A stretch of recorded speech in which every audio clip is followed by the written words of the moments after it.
Bună, eu sunt Cezara Raduli, sunt elevă în clasa 1-A, sunt elevă în școala Tudor Vladimirescu și doamna învățătoarea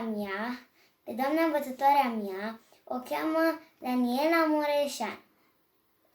Și astăzi am să vă prezint următoarele cărți. Caietul roman mic pentru fetițele care cresc mari. Eros și misterul de pe insula Zburicornilor. Și Shark in the Park și Micul noi la școală, care este cea mai interesantă carte. Aceste două cărți îmi plac foarte mult. Asta îmi place pentru că este de la materia de limba engleză, dar place mult. E cu rechini și aceasta îmi place mult, fiindcă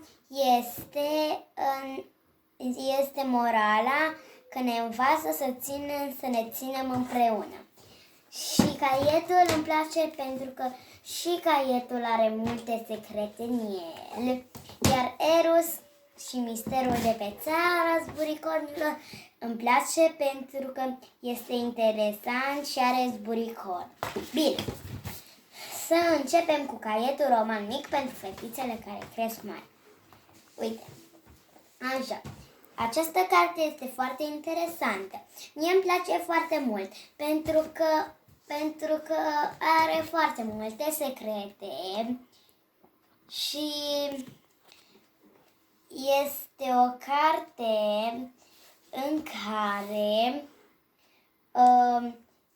care este un om pe care îl cheamă Dătătorul de Răspunsuri și este cu foarte multe secrete în ea. Și are vreo 83 de pagini. Să trecem și la următoarea carte. Sigur că o știți, este Eros și misterul de pe insula Zburicornilor. Să vedem. Această carte este foarte interesantă. Este despre zburicorni. Avem pe spate și o imagine cu zburicorni. Și este foarte interesant. Vedeți aici și voi un zburicorn albastru. Este de culoarea cerului și noi presupunem că e zburicornul care aduce noroc. Zburicornul norocos.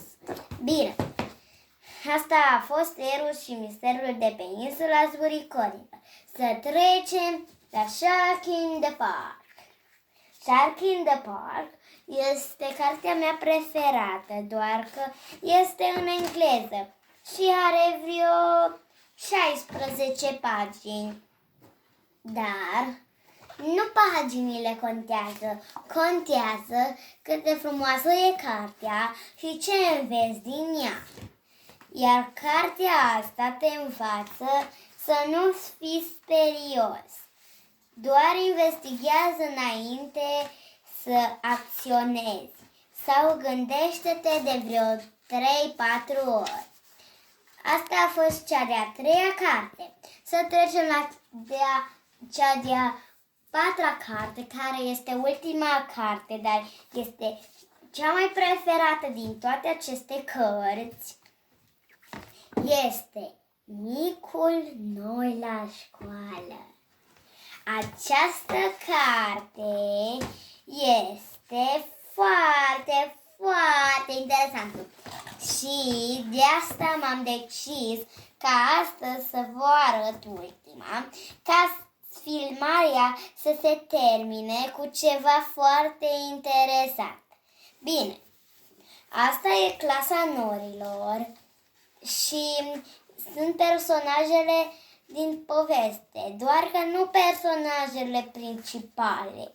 Acesta e personajul principal.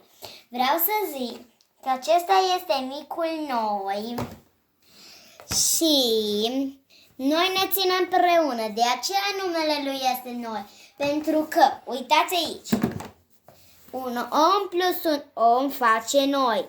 Pentru că când zici că, uite, el vrea să se împrietenească cu el și zicem că, uite, noi facem un joc împreună, zicem de fapt cuvântul noi, zicem pe eroul noi care ne ține împreună.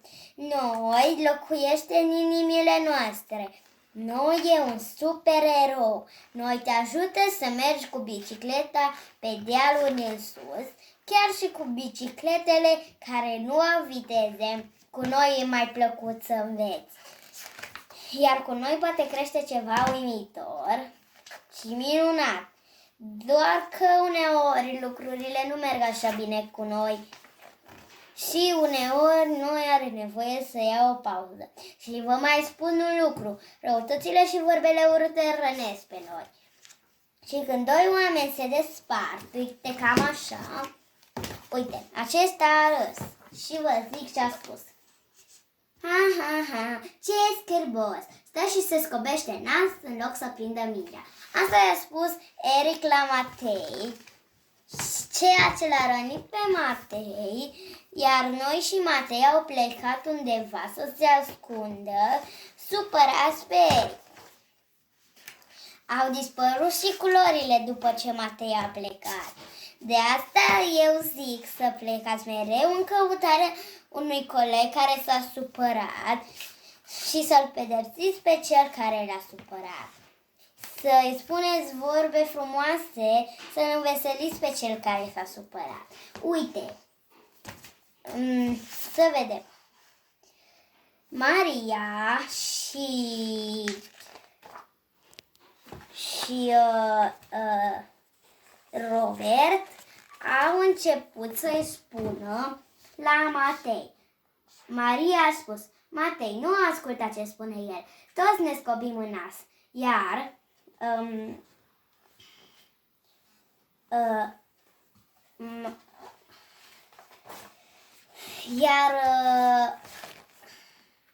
Robert i-a spus la Matei, ne e dor de tine, Matei, și ne place, orice-i facem. Și apoi îi spun niște lucruri încurajatoare. Am să vă spun vreo două dintre ele. Facem o mică bucurie, stăm împreună. Și după ce l-au certat pe Eric, toată clasa, după câteva zile, s-a întâmplat o chestie groaznică cu bicicleta lui Eric.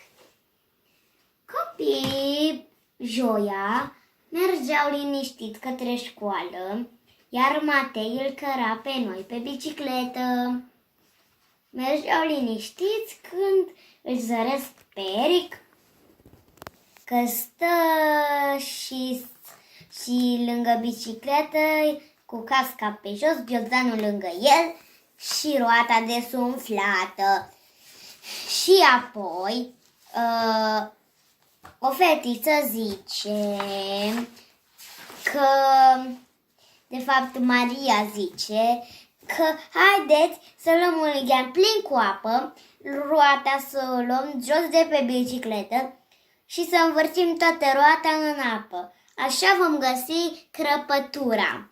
Toți s-au dus acolo, mai ales Elena, care era modelul clasei, s-au dus, l-au ajutat pe Eric, iar Eric a promis că nu o să mai râdă niciodată de alți copii, mai ales de Matei. Apoi, și știind că Eric promite cu adevărat, au făcut o petrecere să cinstească norocul lor și asta a fost povestea Micul Noi. Vă recomand și vouă să citiți aceste patru cărți. Le găsiți în bibliotecă sau la librărie. și promutați-le sau cumpărați-le de la librărie și citiți-le. Eu vă recomand asta. Sper să fie o idee bună. La revedere!